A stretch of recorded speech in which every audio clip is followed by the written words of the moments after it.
サラリーマンの A さんは出張のため地方のある古い温泉旅館に泊まることとなりました。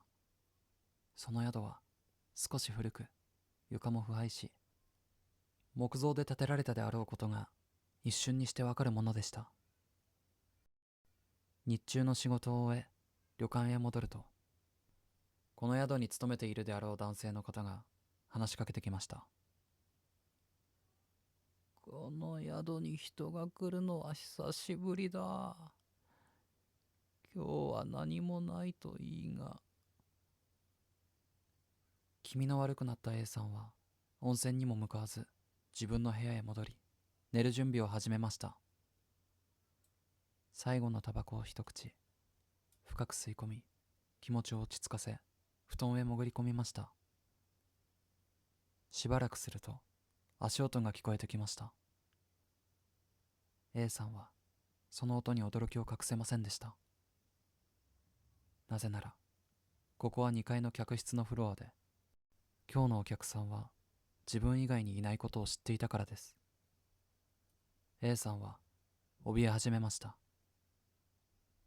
部屋の空気が冷たくなり、何かを感じました。すると足音が速くなり、ついには走り出しました。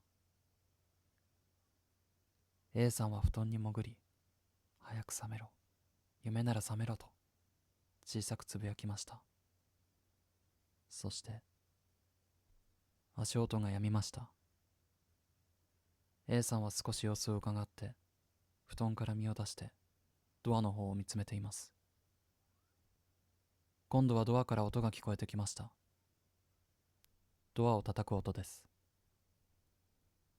それはノックするような優しい叩き方ではなく、恐ろしいほど狂気を感じるほどの激しい叩き方でした。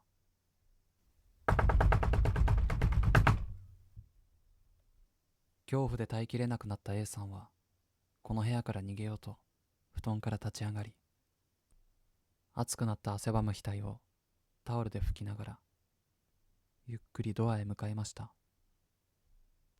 そして激しく叩かれる音のするドアを開けました。